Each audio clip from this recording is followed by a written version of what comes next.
Colton Hayes' farm awoke to a golden sunrise that spilled over acres of cornfields, each row swaying gently like a quiet hymn to the new day. Nestled at the end of a weathered dirt road just outside the small town of Clearview, his land was a peaceful haven, a patchwork of neatly plowed fields, a fading red barn that had withstood countless storms, and a farmhouse that exuded decades of memories. For Colton, every morning began with the familiar comfort of a steaming cup of black coffee on his wraparound porch, his sharp blue eyes scanning the horizon as if guarding secrets of a past he rarely spoke about. Before life on the farm, Colton had served as a Green Beret, learning discipline and survival under the harshest conditions. Those days, filled with danger and brotherhood, had left him with scars both visible, a faint slash on his forearm, and hidden deep within his soul. Now, his only companions were the steady rhythm of nature and Max, his loyal hound. Though Max's hind leg bore the burden of an old injury, his devotion was unwavering. The pair moved in quiet harmony, a testament to a man who had chosen simplicity over the chaos of conflict. Colton's days were measured and meticulous. Each morning, after sipping his coffee, he'd stroll across his fields, checking on the corn and tending to the chickens with a gentle touch born of years of hard work. His tools, organized with military precision in the barn, whispered stories of battles fought long ago. Neighbors like Mr. Johnson, a kindly septuagenarian with a gentle smile, and his vivacious granddaughter Haley, who at 16 brimmed with youthful energy, often visited. Haley's curiosity about every rusted tool and every planted seed reminded Colton of the dreams he once had before life's burdens forced him to settle for survival. For years, Clearview had been a town where the pace of life was unhurried and the people knew each other by name. But whispers of trouble had begun to circulate. A notorious biker gang known as the Steel Wolves had been spotted along the outskirts, their menacing presence casting a shadow over the otherwise tranquil community. At first, the gang's visits were sporadic, fleeting moments of vandalism and extortion that many hoped would soon fade into memory. But the peace Colton had so carefully cultivated was about to be tested in ways he never anticipated. One warm afternoon, as the sun began its slow descent behind the rolling hills, a low rumble of motorcycle engines rolled into town. The sky, once a brilliant blue, dimmed slightly as dark clouds gathered on the horizon. Colton was in the middle of repairing a broken fence when he heard the engines grow louder. Max, always alert to the slightest sound, raised his ears and began to pace. The unmistakable roar of bikes signaled that the Steel Wolves had arrived. The gang's leader, Ryder, rode at the forefront. Tall and broad-shouldered with long, greasy hair tied back in a loose ponytail, Ryder exuded menace. His leather jacket, adorned with a snarling wolf emblem and torn insignias, flapped in the wind as he dismounted in front of Colton's barn. With a cold, mocking smile, he called out, "Nice place you got here, old man. Real peaceful, too peaceful, maybe." Colton's gaze remained steady as he set down his toolbox. "This is my home, and you'll treat it with respect," he replied calmly, his voice carrying the weight of unspoken threats. Ryder's eyes narrowed. "Respect? We're just here to collect our donation. Roads aren't free, and a little cash goes a long way in keeping our wheels turning," he sneered, glancing at one of his crew members who nonchalantly spat on the ground. The tension thickened as the gang moved through the property, their presence a deliberate act of intimidation. Colton's mind raced back to his days on dangerous missions in far-off lands, where every decision meant life or death. He knew that brute force wouldn't serve him well against men who thrived on fear.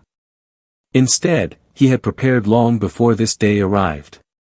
After the gang's initial intrusion, Colton retreated to his barn, where hidden in the shadows of old memories were the tools of his past, a tattered notebook filled with sketches of traps and defensive strategies, spools of wire, sturdy nails, and even homemade smoke bombs. Over the past several weeks, he had quietly transformed his farm into a well-fortified sanctuary.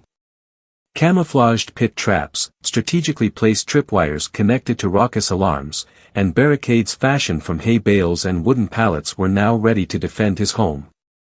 That night, as darkness fell like a thick blanket over Clearview, Colton's resolve hardened. He sat in the barn, the only light coming from a solitary bulb that cast long, eerie shadows across the walls.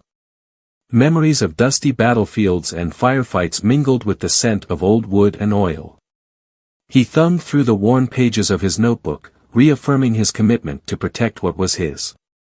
With Max at his side, he meticulously rechecked each trap, every detail etched into his mind from years of training.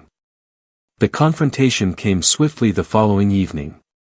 A chill wind swept across the fields as the steel wolves returned in force, their headlights slicing through the darkness like knives. Ryder led his gang again, his face set in a mask of cold determination. This time, however, the atmosphere was charged with anticipation, a storm was about to break. As the bikers dismounted, the first alarm of a triggered tripwire shattered the silence with a deafening clamor. Ryder's eyes flashed with surprise as the gang found themselves ensnared in Colton's defenses. One of the bikers fell into a hidden pit, his shouts quickly swallowed by the earth, while another tripped over a wire, sending him sprawling into a precariously stacked pile of hay that collapsed with a thunderous crash. In the chaos, Ryder's face contorted with rage. "What the hell is this?" he roared, his voice echoing off the barn walls. But every step his men took only led them deeper into Colton's well-laid traps. Thick clouds of smoke billowed from improvised bombs, disorienting the attackers as they stumbled blindly across the property. Colton emerged from the shadows, his presence calm yet imposing. Standing near the barn, he held his trusty shotgun with a steady grip, his eyes as cold and unyielding as the steel of his past. "This ends now," he declared in a low, measured tone that brooked no argument. Max growled softly by his side, a silent testament to the loyalty of a faithful companion. Ryder, undeterred and seething with anger, advanced on Colton. "You think you can scare us, old man? We're not leaving until we get what's ours," he spat, brandishing a knife in a clumsy threat. But Colton's response was a single, unyielding gaze, a look that carried the weight of battles fought on distant battlefields and the resolve of a man who had seen too much to be intimidated by a few reckless thugs. "You have no right here," Colton said quietly, stepping forward. "If you come back, you won't just be harassing an old farmer, you'll be facing someone who knows how to fight for what he believes in." For a moment, the air seemed to hold its breath. Ryder's sneer faltered as he glanced around at his disoriented gang, their confidence eroded by the relentless precision of Colton's defenses. With a snarl of frustration, he barked, "Get out of here." The command, however, was met with hesitation. Some of his men, already injured or trapped, could only manage weak protests before retreating to their motorcycles. As the gang's roar faded into the distance, leaving behind a trail of humiliation and chaos, a hush fell over the farm. Neighbors gathered at a safe distance. Mr. Johnson and Haley approached slowly, their faces etched with concern and awe. Haley's eyes shone with admiration as she whispered, "Mr. Hayes, you really scared them off, didn't you?" Colton merely nodded, his expression somber yet resolute. "I did what I had to do," he replied. "I never wanted a fight, but when you threaten your home and the people around you, sometimes you have no choice." In the days that followed, the town of Clearview buzzed with the news of Colton's stand against the Steel Wolves. The biker gang, led by a bruised and bitter Ryder, had retreated, but their threat lingered like an ominous cloud. The scars on the barn and the damage to the fields were repaired with determination and the help of neighbors who had grown to respect the quiet strength of the man who had once been a soldier. Yet for Colton, the confrontation was more than just a victory, it was a reminder of the fragile line between peace and conflict. As he sat on his porch one crisp morning, cradling a new cup of coffee while Max rested at his feet, he allowed himself a moment of reflection. The battle had reopened wounds he thought were long healed, stirring memories of a past that had shaped him in ways both painful and profound. He remembered the laughter and love shared with his late wife, the dreams they had once nurtured together on this very land. The destruction of the old tractor, a cherished wedding gift, was a brutal reminder that even the simplest joys could be shattered by cruelty. Yet amid the turmoil, Colton found solace in the knowledge that his actions had protected his home and community. The farm was not merely a patch of land, it was a legacy, a sanctuary built on hard work, sacrifice, and the unwavering belief that true strength lies in standing up for what is right.